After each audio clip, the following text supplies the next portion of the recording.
Hello, welcome to chapter 2 of Craig Tech's mini-series. This video is about GPS trackers, whether they're worth the money, whether you should fit one or not. I'm going to talk a little bit about bike security, motorcycle alarms, and then a few things of what we can do and how it's proven to help prevent our own motorcycles getting stolen. In this video, I'm going to be going through some of the trackers that are available on the market.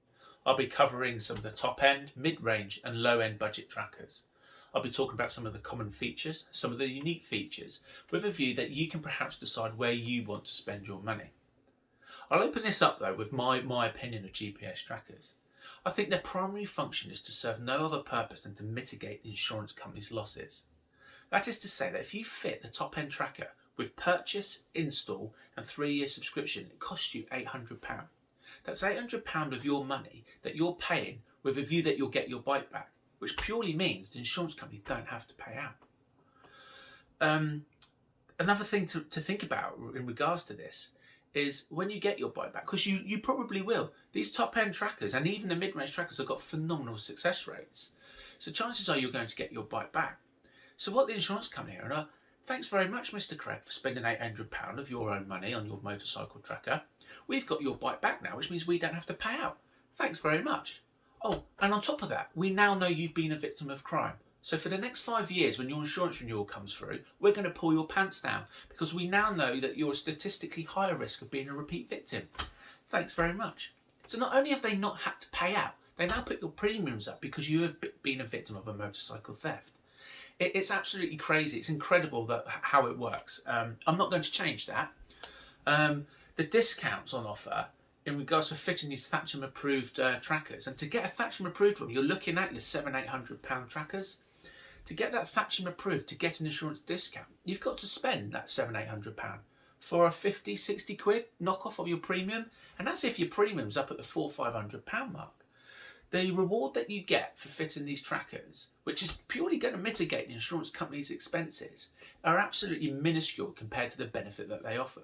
And until the insurance companies decide on offering real incentives and real discounts for people who fit these top-end, tried, tested, proven trackers, people aren't going to be doing it. So insurance companies are going to continue to be paying out. Another thing to consider is because you will likely get your bike back, what happens if you have a fault attributed to that theft 3 months down the line? With that, I'm talking about your gearbox failing or your big end going. You don't know how your bike has been treated.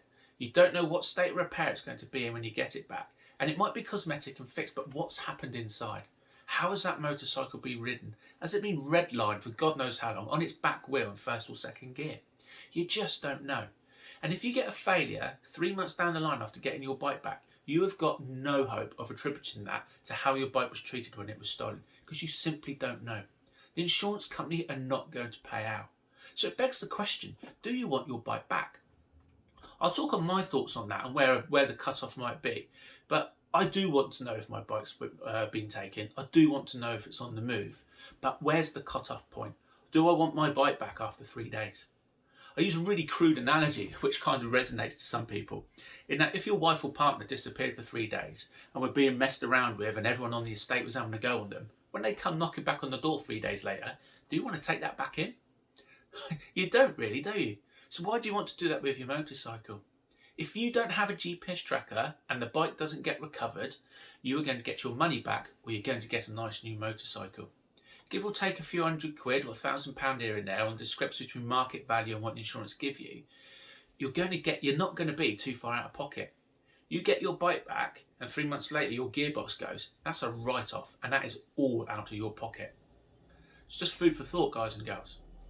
What I'm going to do now is talk about motorcycle alarms, because that leads in nicely into why I myself have a GPS tracker. So motorcycle alarms, I think they're redundant. I don't think there's a place for them in today's market.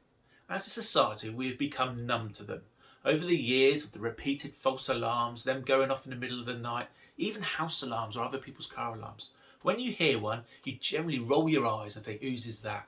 If you hear it and think, hang on, that's mine, you stick your head out the window, realise it isn't, and sit back down. Or if it is yours, you go out and find out why, and generally it's the wind. They're kind of redundant in today's society, today's market.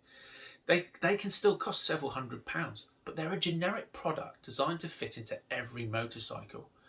There are electrical gremlins. I had one fitted for 2 years and it worked fine and was brilliant to start with. But after about 18 months, it just started playing up and being a nightmare. I ripped it out and had to solder all my joins and that back together because it was completely useless. Furthermore, why have you got it? No one else is going to pay a blind bit of attention or notice to that alarm going. You fit them in order to alert yourself. If you park it up in town where you work and then you go into your office, you're not going to hear that alarm go off. So it's useless. The alarms on motorcycles are useless unless you are near them, because as I've said, no one else pays a blind bit of notice to them. However, I want to know if my bike's being cocked around with, and this is why I've got a GPS tracker. One of the features of GPS trackers, which is common pretty much throughout the ranges, irregardless of price, is your tamper, knock and vibration alert. If your bike is moved or if someone in their BMW opens their door onto it, you will get an alert. However, the alert is your phone. The phone is like your bike alarm siren, but it's with you in your pocket or on your desk, wherever it is, because most of us have our phones nearby all the time. So your alarm is always with you. You will always hear it, whether you're 1,000 miles away or whether you're 100 meters away. You will get a call, a text or an alert, sometimes both, that your motorcycle is being tampered with or on the move. And that is what I want to know about. So I can hotfoot it back down from Smith's where I'm picking up my copy of NCN, back up to the car park where I've parked it to make sure no one's cocking about with it. During that time, I can also see if it's on the move, further enlighten me whether it actually, this is a theft attempt, or whether it is just someone sat on it or someone opening their car door. Either way, I want to know. And that is why I have a GPS tracker. It's that primary function. We talked about in chapter 1 about the police and why they don't investigate motorcycle thefts.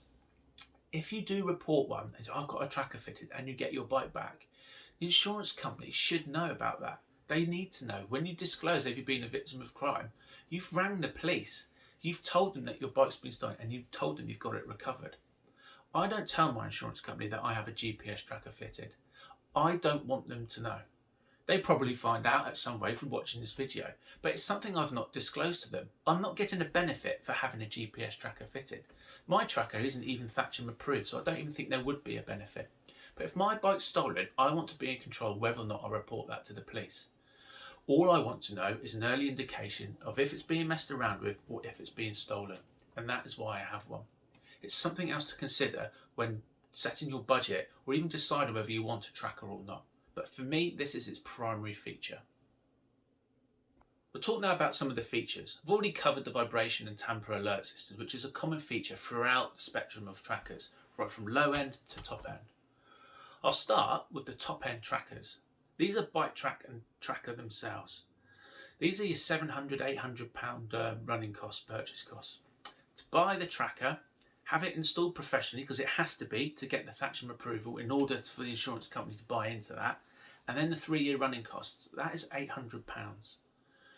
The difference between these top end trackers and the mid-range and low-range ones is not only do they have GPS, but they have radio frequency. Tracker themselves use this radio frequency to tap into the police forces. They have got tracker receiving equipment issued to every force in England and Wales. That tracker receiving equipment is generally 4 aerials on the roof of a police car, which will hone in on a signal given off by your GPS tracker. I say GPS tracker, your tracker in general, because the reason that the VHF, the very high frequencies, the radio waves are used are for when you lose your GPS signal. GPS is a lock-on and very, very accurate. However, you will lose your signal in vehicles in underground car parks, and you will lose your signal in a vehicle in a cargo container. This is where VHF comes into its own. But it is not all singing, all dancing as it's made out to be. You might think you are getting a top-end premium package, and you are, but you're getting this dual functionality, you're getting this radio frequency. Big deal. These tracker-fitted equipment in the police vehicles are few and far between. Yes, I think every force has one, but it's very, very small number of police vehicles. In a medium-sized force, you'll probably have 2 or 3 at a push.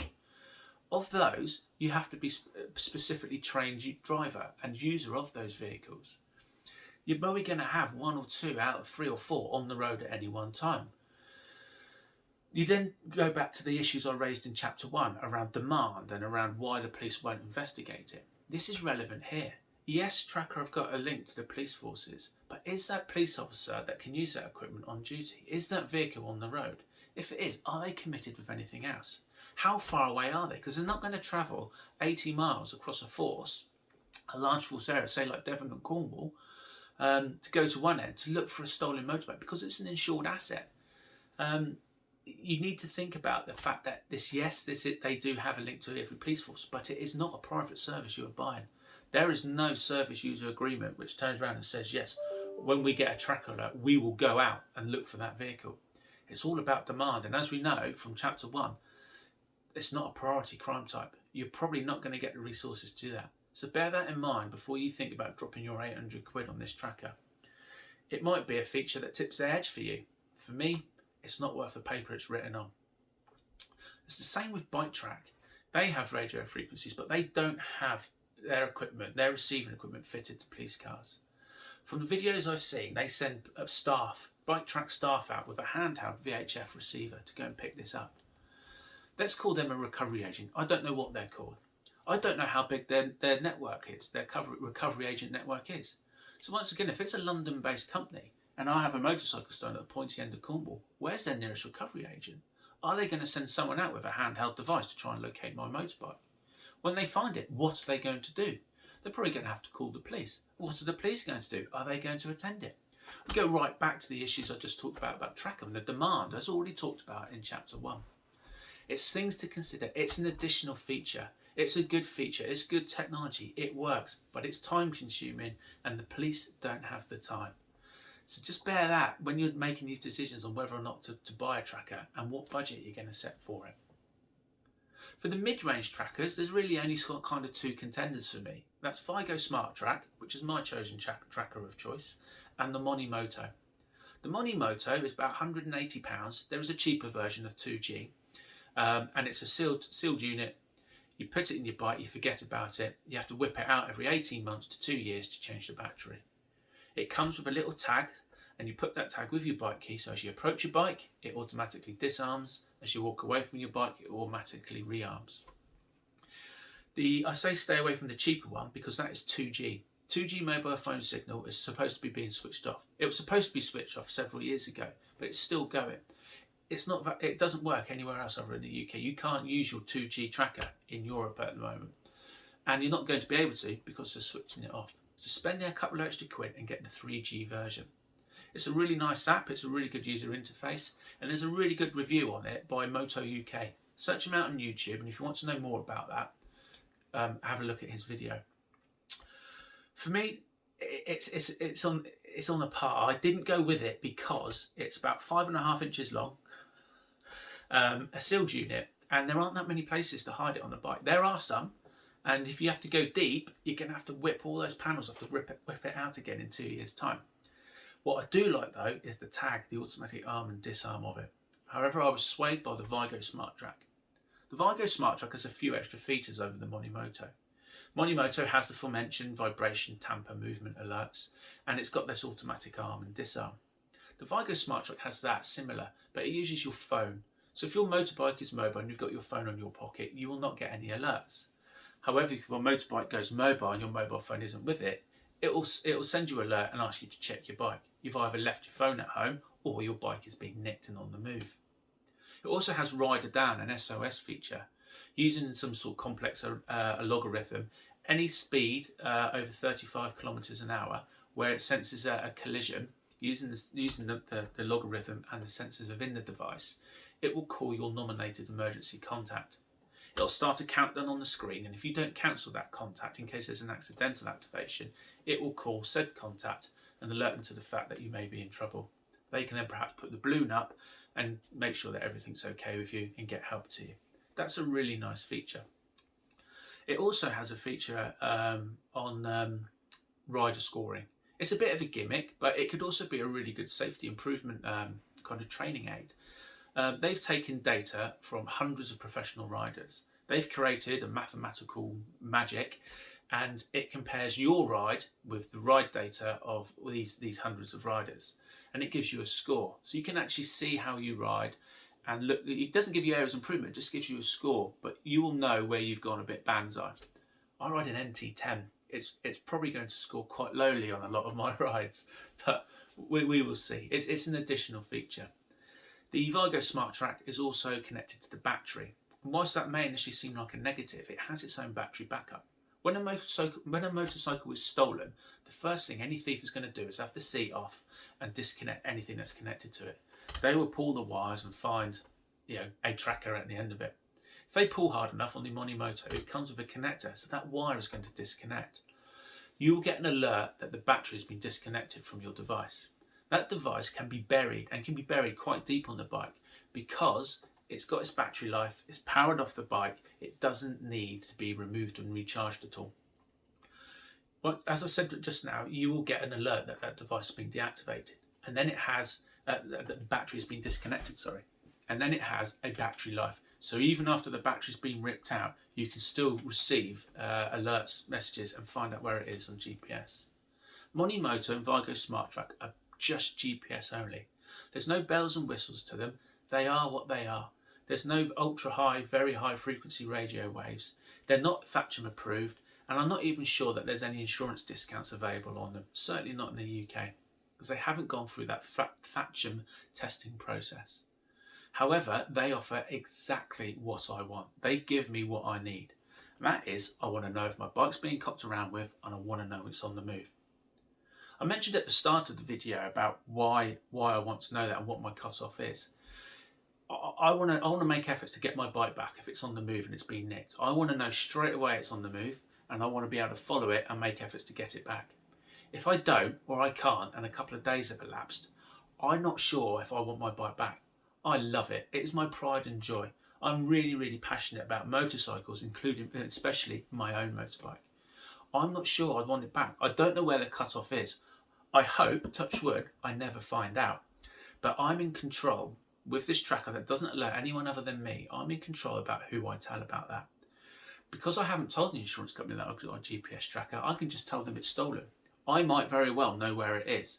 I may well even go out and check it and see it in an absolute shit state at the side of the road. But I don't have to tell the insurance company that I found it. It's down to them to do their bit, their investigation, decide whether they're going to pay out or not. Certainly, if my bike was recovered on its side in a back garden in an absolute shit state, I won't want that back.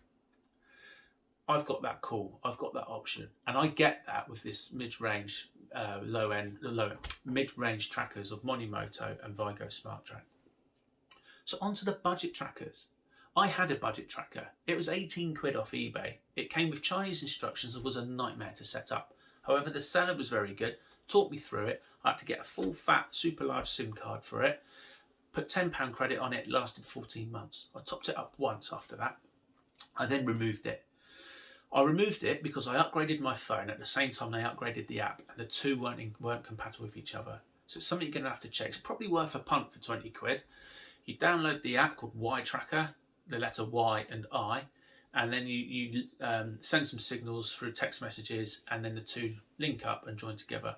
You get phone call and text message alerts when your bike is on the move, when the battery's disconnected, much like the mid and high range trackers.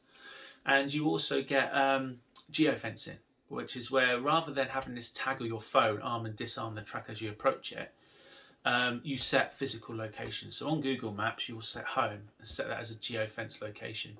100-metre radius around your home. If your bike moves outside that and your phone's not present, you will automatically get alerted that your bike is on the move. You set one for work, set one for your girlfriend's house if you've got one. Someone else's girlfriend.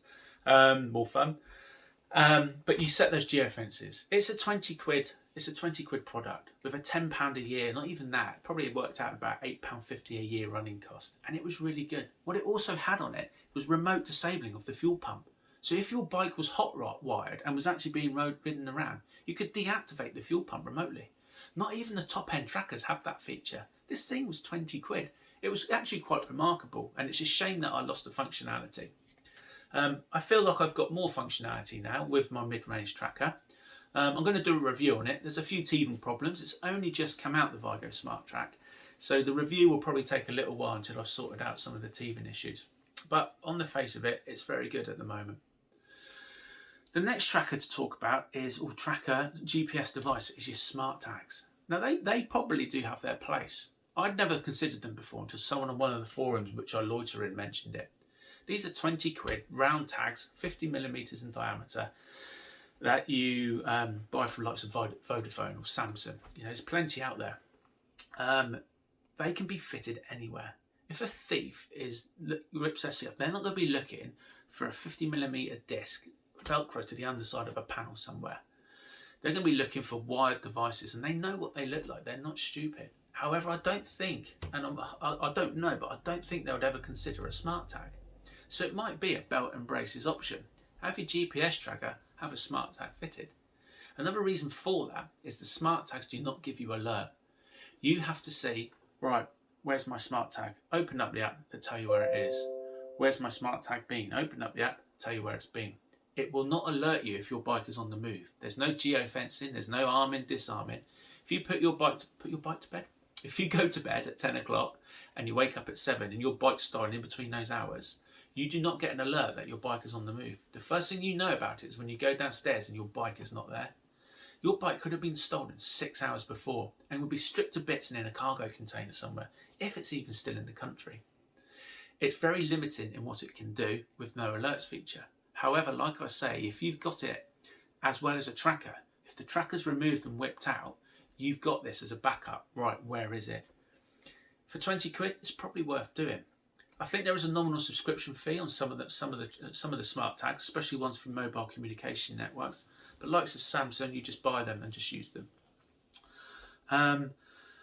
Another disadvantage, that was it. The last disadvantage of them is they need charging up. The Vodafone one needs to be charged up every 4 days. It's got a rough 4-day battery life. So wherever you fit it, you need to be able to get at it every 4 days to charge it up and then put it back in. And when it's not, and when it is charging, if that's your only security, you're not protected because it's not fitted to the bike. That, guys and girls, is probably it features wise. So you're looking at 20 quid as a starting budget, £800 as your top end budget. They all have some common features because even the £20 GPS tracker had vibration and knock alert. Smart tags don't. The only difference with the top end ones is that human interaction and the radio frequencies, which, as I've touched, aren't really worth what they're written on. And as for the human interface element, yes, it's great. They'll ring you up, and guys with bike tracker, they rave about them. Oh yeah, my bike got knocked or something. They ran me up, made sure everything was all right. Well, that's great, but you're just paying for another cog in the wheel. My phone will tell me if my bike's on the move or being knocked.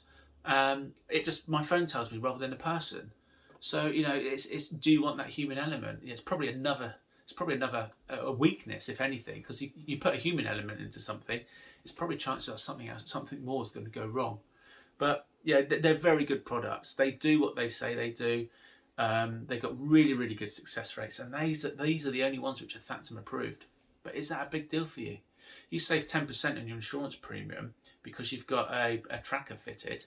Well, if your insurance premium is 100 quid, 10% of fuck all is fuck all. You're not going to save anything. Yeah, you're going to save a tenner, but you're going to be spending 800 quid. You know.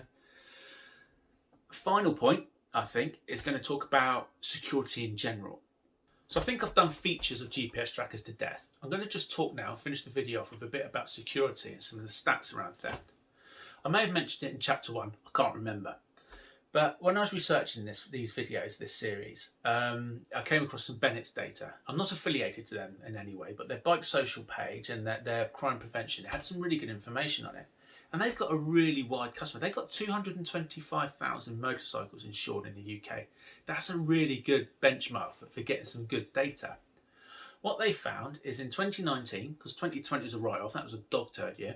2019, they had 2,200 motorcycles stolen. When they looked at their data, that's basically for every motorcycle they had insured, 1 in 100 was stolen.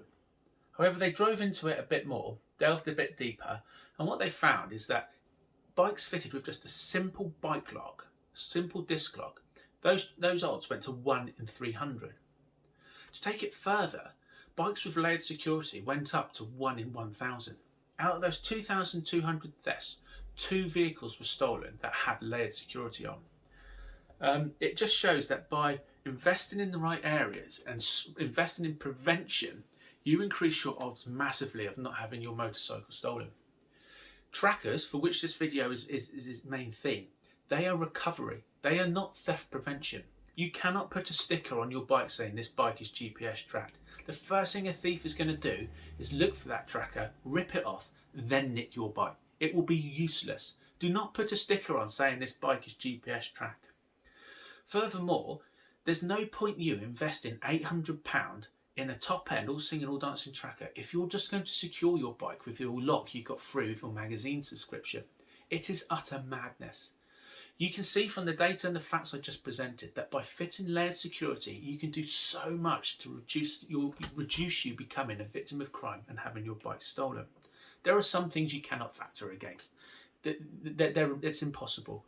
But the stats don't lie. Bennett's data, out of 225,000 bikes, only 2 were stolen which had layered security on them. That's pretty incredible. The way in which you park your bike, and everyone's different. Some people don't have driveways, some people don't have backyards, some people live at flats. But you can do something to increase the odds of not becoming a victim of crime. Think about your budget. If you've got £800 to spend on a GPS tracker, flip that on its head and spend that £800 or £700 of that on stopping the bike getting stolen in the first place. Buy yourself a mid-range tracker or even the low-end one. They do so much and they will do everything you need and everything that a top-end tracker does. But don't spend that £800 if you're not going to secure your bike properly in the first place. This video is just food for thought, guys and girls. A lot of it is subjective opinion, my thoughts on them. Hopefully it's informative enough to make you think about some things that perhaps you haven't considered and to look at GPS trackers in another light. With layered security and a tracker, you're doing everything you can to 1, get your bike back as soon as possible, and 2, stop it getting nicked in the first place. I don't think as a biker you could ask for anything more than that. Thanks for taking the time to watch, guys. If you found it useful and informative, give it a like, give us a subscribe. I am nowhere near making any money on these YouTube videos. I do it just to be helpful, just to be informative. As my old man always used to say, give more than you take. Thank you for watching.